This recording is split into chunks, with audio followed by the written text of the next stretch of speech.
Hello students, as usual, I am Mohammad Raees from Tagore school Parbatsar. नमस्कार विद्यार्थियों, मैं Tagore school Parbatsar से मोहम्मद रईस हूँ। I warmly welcome to all of you in Tagore schools online classes. मैं आप सभी का टैगोर स्कूल की ऑनलाइन क्लासेज में हार्दिक स्वागत करता हूँ। In our today's video, we are going to solve the textual question of class 3rd, chapter number 2nd, enemies everyday. और आज की हमारी इस वीडियो में हम क्लास 3rd का जो सेकंड चैप्टर है एनिमीज एवरीडे से रिलेटेड जो टेक्सचुअल क्वेश्चन है यानी जो पाठ संबंधी प्रश्न है उनको सॉल्व करने जा रहे हैं। In our previous video we have solved the questions up to here. हमने हमारी पिछले वीडियो में जो सी है एक्टिविटी उसका 2 क्वेश्चंस यानी जो सेकंड क्वेश्चन है यहां तक हमने कंप्लीट किया था। And in our today's video we are going to solve the further questions of this chapter. और आज की हमारी इस वीडियो में हम इस पाठ से संबंधित जो इसके आगे की क्वेश्चंस है उनको सॉल्व करने जा रहे हैं। So let's start from question number 3। तो तीसरे क्वेश्चन से शुरू करते हैं। What did the cat do to the rat in the end? What means क्या? Did the cat means बिल्ली ने, do means किया, to the rat यानी चूहे का, in the end यानी अंत में, यानी बिल्ली ने अंत में चूहे का क्या किया? तो बिल्ली ने चूहे का अंत में क्या किया था? तो अंत में क्या किया? अंत में उसने उसको एक तो लेफ्ट कर दिया था यानी छोड़ दिया था और उसके बाद में उन्होंने दोनों ने हाथ मिलाए और खुशी से अपने घर चले गए थे। तो ये इसका आंसर है। अब हम इसको आंसर को मैं फिल कर रहा हूं यहां पे। तो ये ANS यानी answer. The cat first letter capital letter लिखना है। The cat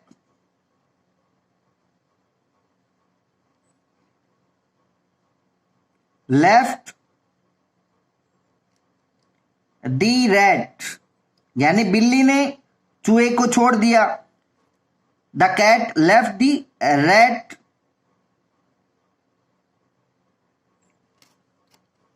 and they shook hand SHOOK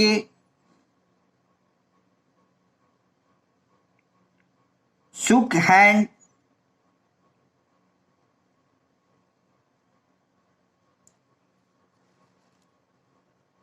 and happily HAPPILY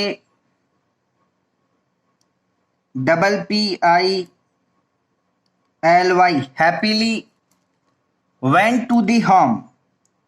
यहां पे लिख रहा हूं went to the home full stop. तो आंसर हो गया इसका कि what did the cat do to the rat in the end यानी बिल्ली ने अंत में चूहे का क्या किया? तो the cat left the rat यानी बिल्ली ने चूहे को छोड़ दिया। एंड दे शुक हैंड यानी उन्होंने हाथ मिलाया। शुक हैंड्स यहां पे एस लगाना आपको। शुक हैंड्स यानी हाथ मिलाए। And happily went to the home और खुशी से घर चले गए। तो ये आंसर हो गया इसका। तो जो हमारी एक्टिविटी सी है वो अब कंप्लीट हो चुकी है। अब है नेक्स्ट एक्टिविटी डी। अब इसमें क्या करना है? Who said these lines in the story and to whom. के हु मीन्स किसने, सेड मीन्स कहें, दीज लाइन्स यानी ये पंक्तियां, इन द स्टोरी यानी कहानी में, एंड टू हुम यानी किससे। यानी कहानी में ये जो पंक्तियां ये किसने किससे कही थी, यानी यहां पे कुछ सेंटेंसेस कुछ लाइन्स दी हुए हैं तो ये लाइन्स है वो किसने किससे कही थी वो हमें लिखना है। तो जैसे यहां पे लिखा हुआ हु हुम यानी किसने कही थी, जिसने कही उसका यहां पे नेम लिखना है और किससे कहा था उसको उसका नेम है वो यहां पे नोट डाउन करना है। तो जैसे फर्स्ट सेंटेंस है यानी पहला जो वाक्य है वो हम देखेंगे।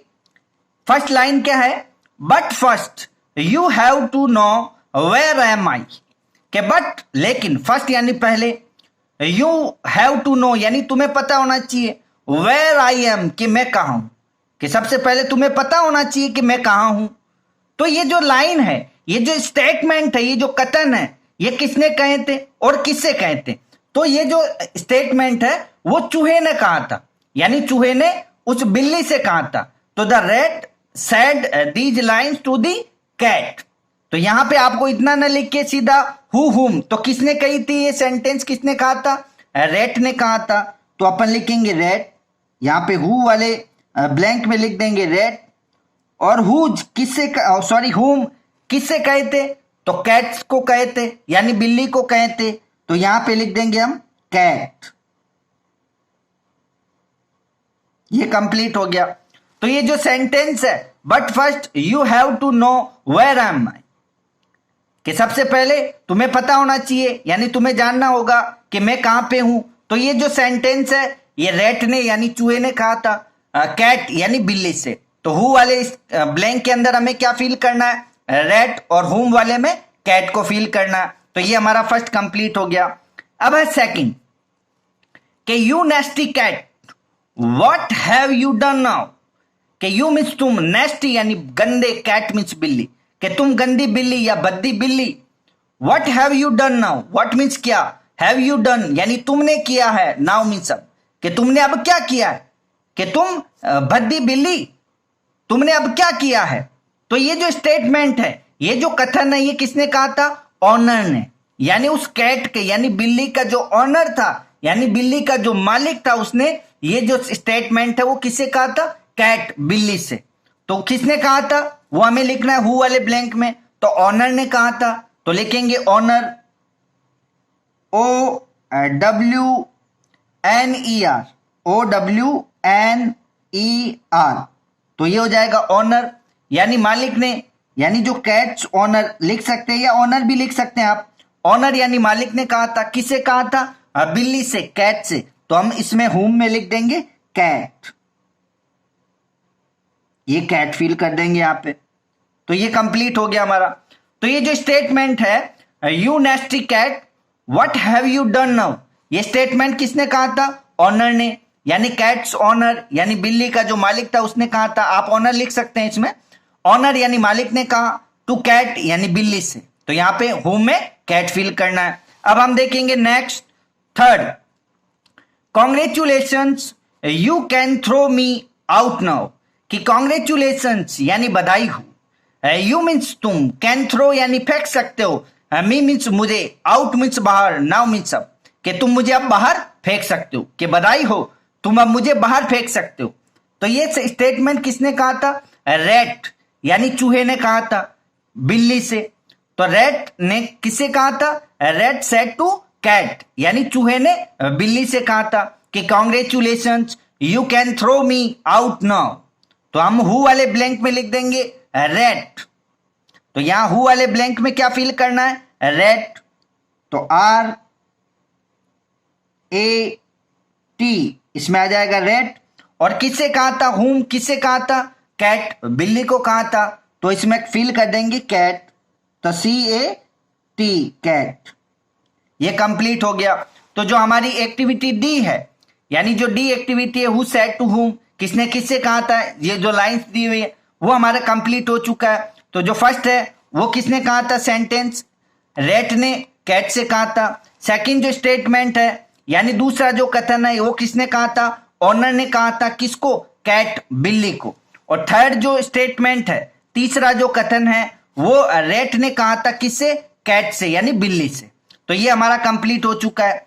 अब हमारा नेक्स्ट है एक्टिविटी लेट्स लर्न ग्रामर।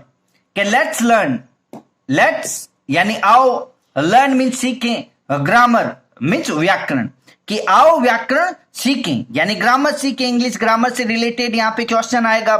अब हमें ग्रामर सीखनी है, तो ग्रामर सीखने से रिलेटेड अब आप यहाँ पे देख सकते हैं ग्रामर से रिलेटेड जो टॉपिक नेम है वो भी लिखा हुआ है यहाँ पे। ये एंटोनम्स एंड सिनोनिम्स। एंटोनम्स का मतलब होता है विलोम शब्द, जिसको हम कहते हैं विलोम शब्द या विपरीत शब्द। एंड मीन्स और सेनोनम्स, सेनोनम्स का मतलब होता है पर्यायवाची या इसको समानार्थी शब्द भी कहा जाता है। तो एंटोनम्स का मतलब विपरीती शब्द या विलोम शब्द, और सेनोनम्स का मतलब होता है पर्यायवाची या समानार्थी शब्द। तो एंटोनम्स और सेनोनम्स से रिलेटेड जो इंग्लिश ग्रामर का टॉपिक है उसके बारे में हम इसमें पढ़ेंगे कि many words in the English language are related to some other words in different ways. कि मैनी मीन्स कई, वर्ड्स मीन्स शब्द, इन द इंग्लिश लैंग्वेज यानी अंग्रेजी भाषा में, यानी अंग्रेजी भाषा में कई शब्द हैं, आर रिलेटेड यानी संबंधित हैं, to some other, some means कुछ, अदर मीन्स अन्य, वर्ड्स मीन्स शब्दों से, इन डिफरेंट यानी अलग अलग, वेज मीन्स तरीकों से। यानी अंग्रेजी भाषा में ऐसे कई शब्द हैं जो कि ऐसे कई शब्द हैं जो कि कुछ अदर यानी कुछ दूसरे शब्दों से अलग अलग तरीकों से एक दूसरे से संबंधित है, एक दूसरे से क्या है, एकदम डिफरेंट है, सॉरी अलग अलग है। यानी अंग्रेजी भाषा में ऐसे कई शब्द हैं जो एक दूसरे से विभिन्न प्रकार से, विभिन्न तरीकों से एक दूसरे से अलग अलग हैं। तो यहां पे हम देखेंगे फर्स्ट पॉइंट दिया जैसे different words may have the same meanings. के डिफरेंट वर्ड्स, डिफरेंट मीन्स अलग अलग, वर्ड्स यानी शब्दों के, मे हैव यानी हो सकते हैं, द सेम मीनिंग्स यानी समान अर्थ, यानी अलग अलग शब्दों के समान अर्थ हो सकते हैं। यानी स्पेलिंग भले ही अलग अलग हो लेकिन कई ऐसे अलग अलग शब्द होते हैं जिनके अर्थ एक होते हैं, यानी अर्थ समान हो सकते हैं। तो different words may have the same meanings यानी अलग अलग शब्दों के समान अर्थ हो सकते हैं। Such words in the similar meanings are called synonyms. यानी सच मीन्स इस प्रकार के, वर्ड्स मीन्स शब्द, विद सिमिलर मीनिंग, सिमिलर का मतलब होता है समान, मीनिंग्स यानी अर्थों के, आर कॉल्ड यानी कहा जाता है सेनोनम्स, सेनोनम्स मीन्स समानार्थी या पर्यायवाची कहा जाता है। यानी इस प्रकार के, यानी अलग अलग शब्दों के समान अर्थ हो सकते हैं। तो इस प्रकार के जो शब्द होते हैं जिनके समान अर्थ होते हैं उनको क्या कहा जाता है, सेनोनम्स यानी पर्यायवाची या समानार्थी शब्द कहा जाता है। फॉर एग्जाम्पल, उदाहरण के लिए जैसे एग्जाम्पल्स यहां पे दिया, जैसे बिग, लार्ज, के बिग का जैसे स्पेलिंग अलग अलग है लेकिन अर्थ दोनों का समान आएगा। जैसे बिग मीन्स भी बड़ा होता है और लार्ज मीन्स भी बड़ा होता है। जैसे लिटिल और स्मॉल, तो लिटिल मीन्स भी छोटा होता है, स्मॉल का मतलब भी छोटा होता है। तो अर्थ क्या आ रहा है, अर्थ दोनों का समान आ रहा है। तो इस प्रकार के जो वर्ड्स होते हैं उनको सेनोनम्स यानी समानार्थी शब्द या पर्यायवाची कहा जाता है। जैसे फॉर इसमें दिया ट्रस, ट्रस का मतलब होता है कचरा, और गार्बेज, गार्बेज का मतलब भी कचरा होता है, एटसेट्रा मीन्स इत्यादि। यानी ये कुछ एग्जाम्पल्स हैं यहाँ पे सेनोनिम्स के, यानी समानार्थी शब्दों के, यानी जिसको पर्यायवाची कहा जाता है, कि जो स्पेलिंग भले ही अलग अलग हो लेकिन अर्थ समान होता है।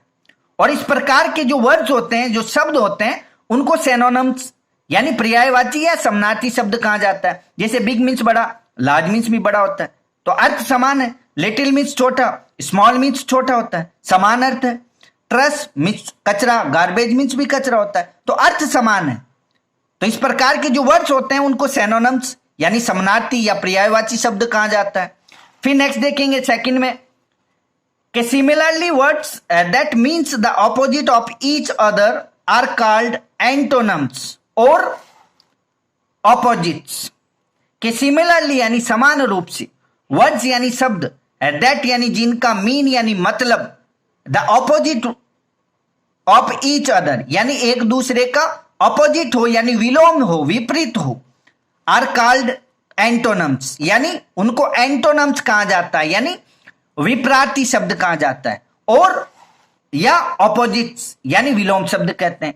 यानी समान रूप से ऐसे शब्द जिनका जो अर्थ है वो एक दूसरे से ऑपोजिट होता है यानी विपरीत होता है, उनका जो मतलब होता है वो विपरीत होता है एक दूसरे से, उनको एंटोनम्स यानी विपरीती शब्द या ऑपोजिट विलोम शब्द कहा जाता है।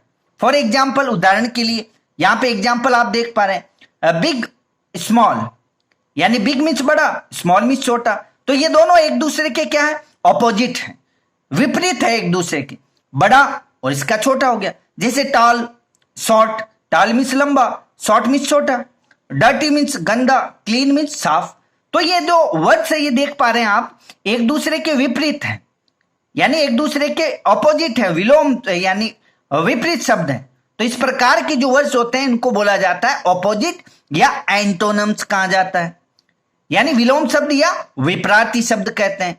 तो ये एंटोनिम्स और सिनोनिम्स से रिलेटेड उनको एक्सप्लेन किया गया और उसके कुछ एग्जाम्पल्स भी हमें यहां समझने को मिले।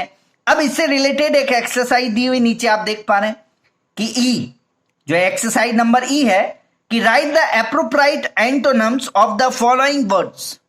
कि राइट मीन्स लिखें, द एप्रोप्राइट यानी उचित, एंटोनिम्स, एंटोनिम्स का मतलब विपरीत शब्द, ऑफ द फॉलोइंग यानी निम्नलिखित वर्ड्स मीन्स शब्दों का, कि निम्नलिखित शब्दों का उचित जो विपरीत शब्द है यानी ऑपोजिट लिखना है।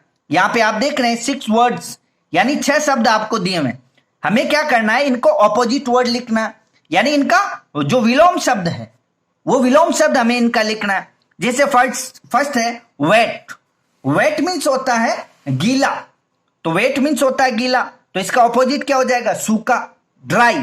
तो लिखेंगे हम DRY, ड्राई। तो DRY, ड्राई मीन्स सूखा, तो ये वेट का ऑपोजिट हो जाएगा ड्राई। वेट मीन्स होता है गीला, तो ड्राई का मतलब हो जाएगा सूखा। तो ये फर्स्ट हो गया। अब देखेंगे सेकंड है फास्ट, फास्ट का मतलब होता है तेज, तो इसका क्या हो जाएगा, धीमा यानी धीरे, तो लिखेंगे स्लो, SLOW, स्लो। तो फास्ट मीन्स तेज होता है और स्लो मीन्स धीरे हो जाएगा, तो फास्ट का ऑपोजिट हो जाएगा स्लो। फिर देखेंगे नेक्स्ट थर्ड है फार, फार मीन्स होता है दूर, तो इसका हो जाएगा नजदीक यानी नियर, तो इसका लिखेंगे ऑपोजिट नियर, फार का नियर, NEAR, यह हो जाएगा नियर। ठीक है, फार का ऑपोजिट हो गया नियर। फिर देखेंगे फोर्थ स्टार्ट, स्टार्ट मीन्स होता है शुरू करना, तो इसका क्या हो जाएगा, खत्म करना यानी एंड, तो स्टार्ट का हो जाएगा एंड, तो लिखेंगे END, ये हो गया एंड, तो स्टार्ट का ऑपोजिट हो जाएगा एंड। फिर नेक्स्ट देखेंगे फिफ्थ लेफ्ट, तो लेफ्ट मीन्स होता है बाएं, तो इसका लिख देंगे दाएं, राइट, RIGHT,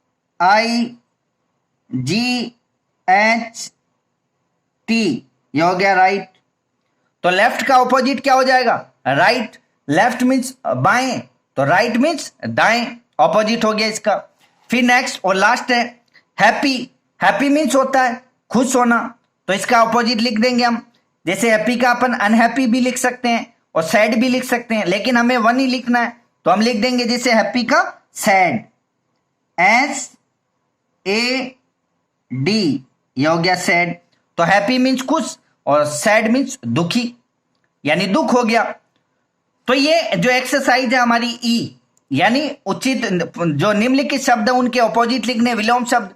तो जैसे वेट यानी गीला, तो ड्राई मीन्स सूखा, तो वेट का ड्राई। फास्ट मीन्स तेज, तो इसका हो जाएगा स्लो मीन्स धीरे। फिर नेक्स्ट है जैसे फार मीन्स दूर, तो इसका हो जाएगा नजदीक, नियर, तो फार का ऑपोजिट हो गया नियर, नजदीक। फिर स्टार्ट का एंड, स्टार्ट मीन्स शुरू करना और एंड मीन्स खत्म करना। फिर नेक्स्ट है जैसे लेफ्ट, लेफ्ट का मतलब बाएं, तो इसका हो जाएगा ऑपोजिट राइट, दाएं। और नेक्स्ट है लास्ट है इसका हैप्पी मीन्स खुश, तो इसका हो जाएगा दुख, सैड, SAD सैड, तो हैप्पी का सैड। तो ये जो हमारी एक्सरसाइज है वो ई कंप्लीट हो चुकी है। तो it is enough for today. In our next video we will solve the further questions of this chapter. So thanks for watching this video.